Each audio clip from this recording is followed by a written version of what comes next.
Hey everybody, I'm Drak. And I'm Shadow. And it's hot in here. Oh, it's hot out everywhere. It is.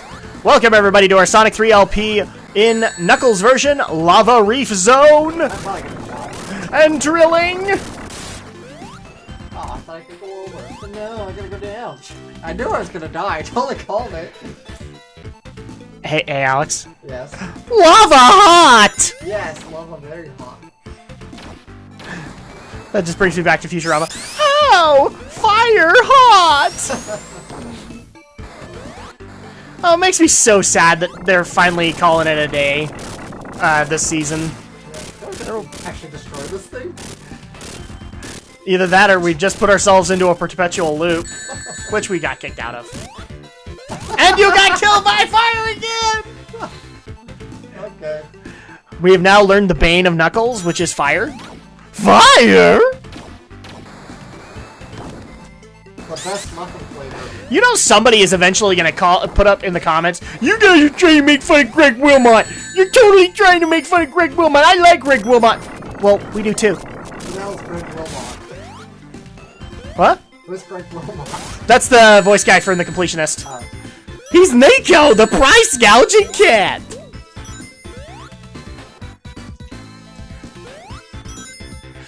So somebody's either going to call us posers, or they're going to say, stop ripping on Greg Wilmot, he's so cool. Yeah, he is. We agree. We like him. Oh, that's good. Let's do this one. Okay, let's make up for the fail. And you would be able to get that if you had the Dark Magician! I did, I won. You know somebody out there is getting tired of me constantly referring to that? Dude, it's the best Dan Green line ever! And he said it every time! And it got better! Except for the last season, I didn't pay attention. I just stopped watching, like, after Battle City Tournament. That's when I stopped watching a little bit after the last Ancient Egyptian arc started, because I'm like, oh crap, more talking episodes. More filler. Yeah, exactly. And I was just interested in the card game. You know, I was interested in the blah blah card games blah. I was! Some of those cards were really cool looking. I tried to get into the card game, but I couldn't figure it out. I can't figure it. Oh, dude, it was like probably, like if you were trying to get into Magic the Gathering Right. or something like that, Yu-Gi-Oh! Was way simple compared to that. And yes, I had to try it out because, like, for me, Yu-Gi-Oh! Was like a callback to my childhood in a big way, in the fact that in my house, there was this little thing called Dungeons and Dragons that was played that was like forbidden. And so when I saw Yu-Gi-Oh! And looked at all the monsters, I went, that's a callback to my childhood, right there! Holy crap, it's Dungeons and Dragons! And so I got totally into the series. And then eventually, you know, after watching a couple of episodes, you eventually want to know what the rules are. To see if they're, like, just BSing it. Yeah, a lot of times. And they kind of are. They kind of are, but, you know, eventually they do try to... No! Karma! Karma. Yes, it is. No, it's not. Yes, it is. No, it's not. For all your awesome talk in the slots last time. I'm so awesome! I will get nothing but jackpots! I never said that. Yes, you did. No, I didn't. I would never I'm say not going to that. argue this because I'm right and you know it. No, you're not. I never said that. Welcome to Drak and Shadow, everybody. Alright, well, at least we got Triple Sonic. But yeah, I loved the initial concept of it, and I actually tried to play the card game. The card game is remarkably simple and very close to War in its playing. So, as long as you get War, that's pretty much all you need to know, and then they add in a bunch of other phases. Magic, however, or any game like Magic, good luck. You will carry that manual around with you. It's because this Just- game makes no sense. Nobody can figure out how to... No, it's literally one of those things where... Have you ever heard the term rules lawyer? No. Okay, Dungeons & Dragons is full of rules lawyers who understand nothing but the rules. And those are the guys that you want to kind of have as your DM because they can explain everything perfectly. Or to have also a player like that. That way the DM does not totally screw you. Right. Magic the Gathering is another game where you need a rules lawyer in order, because nobody can understand those rules. There's going to be somebody who loves to read the rules inside and out, and you want to have them there so that you can get every question answered. Fire shield. Fire? Okay, we're going to stop talking about lawyers. But you totally interrupted my great Kylo joke. But this game makes no sense. Nobody can figure out how to do it. Nobody except for me. Exodia, obliterate. Of course. Yes, I can quote the abridged series by heart. I watched it way too many times. See, and what's really sad, too, is I actually want to see Little Karibo take on some of the other episodes. Because I think there's one he needs to do seriously. I could not see it anywhere. But eventually there is a guy who becomes, like... He's big into, I guess Pegasus did a robot line of cards that look remarkably close to another icon in the giant robot genre. Right. Gundam! And everything this guy has in his deck is in support to this Gundam. And Little Karibo, dude, if you do not do it just to make fun of Gundam, you have missed an opportunity, my friend. You have missed a major opportunity. Gundam is a series that needs to be made fun of. And not too many people do it.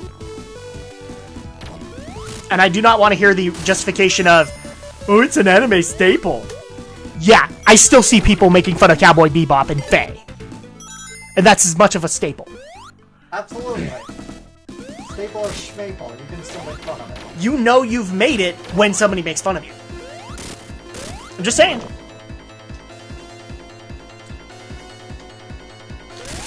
In case I need to point this out again, if I sit here and clear my throat and constantly cough, it's allergy season, guys. Bear with me. I will cut out as much of it as I can.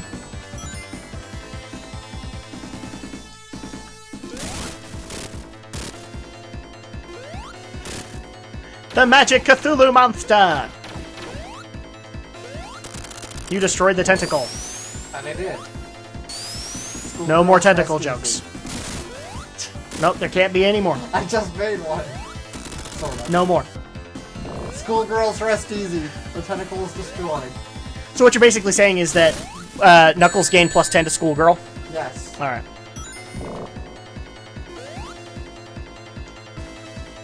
I feel bad for Knuckles. Yeah, you don't want to glide there.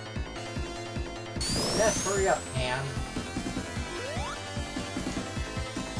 So it's a giant Chris Brown hand is what you're saying? Yes, it is. Slap energy drink man? Eat that. Whee! Whee! Oh, and all you got was rings. Yes, run in place. Da da da! Knuckles is a true marathon man. Da da da! Well, yeah, I didn't know. I just think that I need to be running, and I just don't get it. You know, we mentioned Batman Forever earlier at about the same time, too. Because that just reminds me that, for Batman and Robin, before Arnold Schwarzenegger got the part route, Sylvester Stallone was considered for Mr. Yes! But here's the thing that blew my mind, okay? Yes, Sly and Arnold were considered for Victor Freeze. Who else were they considered with? Do you know? A lot of people. Patrick Stewart was one of the top three. Stewart. And Patrick Stewart would have been perfect for Mr. Freeze. But instead, Joe Schumacher decided, oh no, you know what? We don't have enough bat nipple in this movie. So we need to have somebody who can generate their own nipple. Arnold Schwarzenegger! What he didn't know is that Arnold can generate a thug nipple whenever he wants! And yes, I know that was a little bit of Jurgen von Strangel. Yes. But he's Arnold. Yes. Just like Rainier Wolfcastle. I love Rainier Wolfcastle, Yeah, man. he's awesome. Laughing You suck me, pain! Laughing time is over.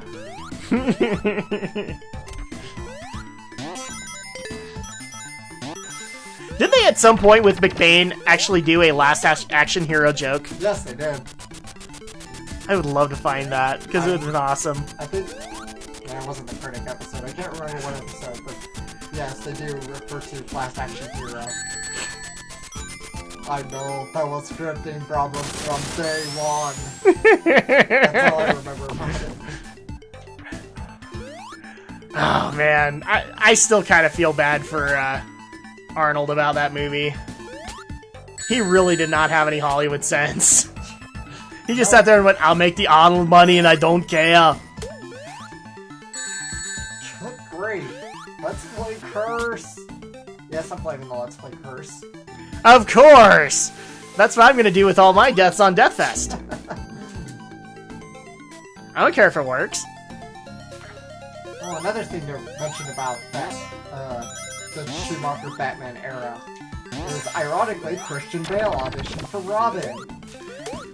Ew, really? Yes. Ew.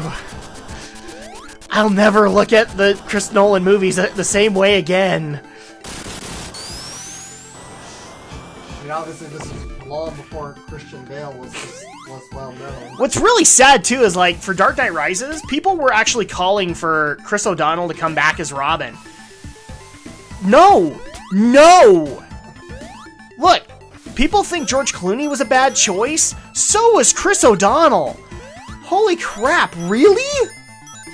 For Dick Grayson? Really? You do not like Chris O'Donnell, I take it. I do not. No, I just don't think he was a good Robin pick. I remember hearing a lot of the other potential picks. I can't remember their names right now to save my life, but I know. like half the people I read were totally good for being Robin. And I get that you wanted to do the other rumor here from Batman and Robin is supposedly we were going to get Nightwing, or the first reference to Nightwing. And so that's why Chris O'Donnell apparently signed on, is because he wanted to do Nightwing, not Robin. Again, you would not have been a good Nightwing either. I think Chris O'Donnell was good for a few roles, but man, I think that movie killed his and Alicia Silverstone's careers. In one fell swoop, yeah. Uma Thurman bounced back. Schwarzenegger, he's okay. No, Uma did not bounce back. She bounced back enough to do Kill Bill, and that's what bounced back her career. Well, of course she... George Clooney was the only one that really didn't suffer anything because it's George Clooney. For crying out loud. Arnold suffered from that. I would also make the claim that Bane suffered from that, because there was never a reference to Bane for years after that movie. Right. And then eventually we got the Batman doing a Bane character. Even I gotta admit, like, when I heard Bane as the villain for The Dark Knight Rises, I was like thinking... Oh, yeah, exactly. No, don't do it. Batman and Robin. I'm like, no, don't do it. I'm like trying to think, well, okay, surely they'll find a way to do Bane differently. But I will say this also on Dark Knight Rises. Special dibs, or special kudos to, what's her bucket, who played Catwoman. She did. Anne Hathaway. Anne Hathaway. I criticized her up and down. I'm like, she is not Catwoman. Yeah. She cannot do Selena Kyle. And she did it very well. I agree with you there. I was not thrilled about hearing about Anne Hathaway and Catwoman, but... The only thing I will say is, Chris Nolan, she can't do it. She cannot do a Catwoman solo movie. Can't do it. No, let's never try that again. No.